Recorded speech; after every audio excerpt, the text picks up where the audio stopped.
Hey, today QQQ is rejecting the 20-day moving average. And here's exactly what that means to any strategy you have with TQQQ or SQQQ right now. Hi, I'm Dennis Wilborn, and I have been trading the leveraged ETF TQQQ and SQQQ for years using a clean moving average strategy on the underlying QQQ. So today, I'm showing you how I use the EMAs for target shooting to identify high value areas to take action so you can plan your entries, remove doubt, protecting your capital. So if you want the exact EMA I use, stay with me. I'll show you it on the chart. Stick around, and later I'll walk you through real examples from today that you might want to take a look at. TQQ generates a lot of noise, especially over the last few months. Just up, down, up, down, up, down, all over the place. And you got to remember, the leverage exaggerates bad entries, and most traders are reacting and not planning. So you're not aiming for where you want to enter, you're just shooting from the hip. So if you've ever been right in the direction, but wrong in the timing, that's exactly what we're going to fix today. I've rolled back the chart on TQQ to give us an example of how this works, and we'll follow up with that right now. I'm using the on-demand feature of the Thinkorswim platform's charts to show you exactly what we're talking about. So I have highlighted here on the Qs some of these pullback areas, as you can see. Pullback areas where that would have been a great place to take a trade. That would have been a great place to take a trade. That would have been a great place to take a trade as prices pull back into the moving averages. The clue and trick people don't know about is switching over to QQQ to get a better defined aspect of where you want to enter. As we see here, this was from the 5th of February, and I put a big X around that. The reason being, we just broke down below a swing low here, so now we've got a lower low. We're in the process of getting ready for more downturn. But what did this same chart look like to the same time frame on the Qs? Let's take a look. On QQ, we had price action pulling back into moving averages and bouncing, pulling back in between moving averages and bouncing. And so this defines a little zone for us, and I'll call it the high value zone. That in an uptrend, it's in between the higher value and the lower value of the moving average. That is the 50, the 20, and the 8. And so in that zone, oftentimes it'll set yourself up for a potential trade to the upside. But what about the challenge of when do you switch and trade SQQQ instead of TQQQ? Let's find out. Okay, it's a simple process, as you can see. I rolled the time frame forward about 3 days, and you see we had a rally attempt pushing on up into the moving averages of QQQ. Now, this would be a perfect place because now we're in a downtrend relief rally. If that relief rally fails, then I can be looking at this is where I want to be trading SQQQ. Does it make sense?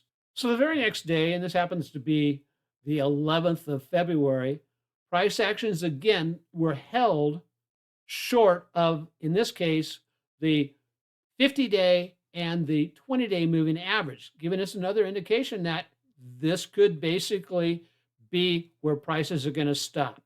Are they going to stop there? Yeah. Longer term, yeah, the TSI is down at a lower level, momentum is down. And so, again, opportunity to buy triple Q right there. And if you've ever had trouble trying to target shoot SQQQ, this is a really great way to do it. I picked up some of this from Alexander Elder and Charles Dow about how they would plan their trades of things. So that could trigger my trade. My stop loss I would use, just if we break out of that, that would be my stop loss on SQQQ. What did SQQ look like? And hey, if you're interested, my full system is in my book, Trade Your Way to Freedom, and the link will be down in the description. So take a look. It's a great way to learn the whole system. So This is where the start, a lot of people become very uncomfortable because they haven't planned the trade up here. So when you start approaching these high value zones, this is where trading starts to feel controlled instead of reactive, like you're trying to react and catch up. And nobody likes to, I like catch up on my hot dogs, but I don't like to play catch up in the market. So gives me a zone to be buying. I'll show you what happened with TQQ here. It came up here and just tapped off of the 20-day moving average. Slight difference in QQQ, and that's primarily due to volatility drag. And here's a chart of SQQQ, and as you can see, it has done a little flag down to the downside.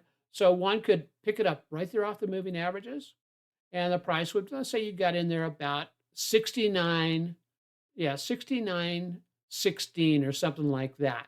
Let's go ahead and just draw a real quick little line in there to remind us of that. Let's pretend that that's where we get in.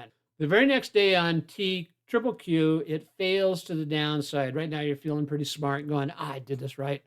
And again, here was your value zone to get in. The stop would have been slightly above it or slightly below it in the on SQQQ. So we've reacted to the downside. What happened over on SQQQ? Well, SQQQ shows us this. And if we got in there, and let's just measure how far we've gone up already on SQQQ. In one day, it ran about 6%. So since I'm taking some profits off at 15%, and where would that be? So let's figure out where 15% would be. My 15% profit would be up here at about 79.34. What takes place over the next couple of days? Okay, by 3:11, I'm sitting there going, oh, crap, I've probably done something wrong here. However, my stop loss is down here, and that is a tight stop just slightly below that swing low. And so nothing's really changed. Let's take a real quick look over at what's going on with the Qs to see what it's doing. As you can see from the Qs, it just continues to Pinocchio, stick its nose above the 50-day moving average, but then get hammered back down. Notice my momentum going sideways. Can't make any traction. So we're still in a trade, and it's still functioning okay, even though it's almost a month that we've been in this trade. So I hang tough because my indicators are telling me that the traction to the upside is almost dead. And so what happens next? About 28 trade days later, we actually hit our profit target of 15%, take half the position off. But as you'll notice, things have changed about what's going on with the leverage ETF. So as you can see, we've moved up to the upside. What have the Qs and TQQ been doing? Well, let's go over and check out the Qs. QQQ has now dropped below the 200-day moving average, which is there, and is continuing to fall. Let me adjust this real quick. And it's continuing to fall. And so what am I waiting for now? I now have more of a clear downtrend. And look at my moving average. They're sloped over. So I'm waiting for the next opportunity to go buy some more TQQ, or is if we pull back up into the value zone defined by the area between the 8 through the 50, somewhere up there. Now, what transpires over the next couple of days? Let's find out. The very next day after that big sell-off right there, price actions on Qs pop back up to the moving average, the 8-day. Opportunity on SQQ drops off a little bit, pops back up to the 8-day. Opportunity on SQQ, and then to continue to fall from there. So if I was holding on to SQQ, what type of potential? And again, I'm not saying this is what's going to happen. However, being aware of this value zone will help you determine, hey, yeah, I can get in when it pops up to the moving average. I can take the inverse and keep a really tight stop. High probability, low risk. On SQQQ, we had the pullback to the 8 and rebound. How much was that rebound? That's kind of nice to know. From the 8 up to this high here, 21%. And then we get the big sell-off. Well, where's it going? Well, we'll check that in just a little bit. But from our original entry over here to that high, guys, that's 31%. I'm not saying we're going to capture all of that, but it is a great way to trade this. And before I started implementing this particular procedures, I was always behind the curve on trying to buy the leverage inverse ETF. So as I promised, we move into, well, what's going on with the market right this moment in time? And this is today's closing action on April 6th. And as you can see, price action on the Qs closed slightly above the 20-day moving average. Now, is this going to be just a Pinocchio where it sticks its nose above and then falls? We'll see. Or price action just going to continue on up? It has resistance up above by the 200 and the 50, and the 50 is racing down very quickly. If it crosses the 200, that is considered a death cross, which could mean there's more downside to come. So the way I would look to trade this right now, if I fail at the 20-day moving average and say we drop back down below that low, that would be a potential opportunity to get into a trade on SQQQ to the downside. Where's it expecting to go? Probably about halfway down. And what would that mean to SQQQ? Let's check that out.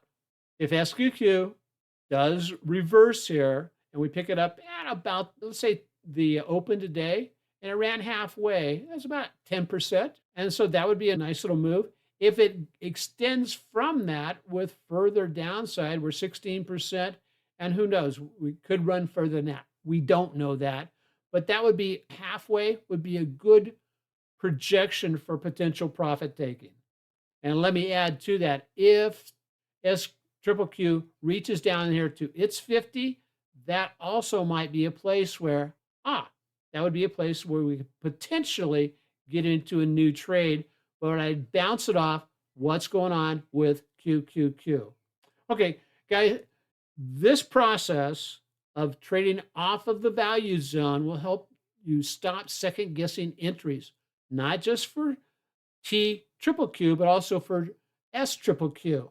And you'll stop reacting to every move and plan your trades around that zone. You'll know when conditions favor TQQQ and when the environment shifts where you can trade SQQQ. That shift alone removes a huge amount of stress, and more importantly, it protects your capital. So if you want the full system, as we said before, a system behind this, including the exact rules, triggers, outlines, I have put it up there, a master class to show you how exactly to trade both tops and bottoms for the bigger moves. So check that video out. And I'll just say, let me know which one you prefer to trade, TQ or SQQQ. And as always, trade smart.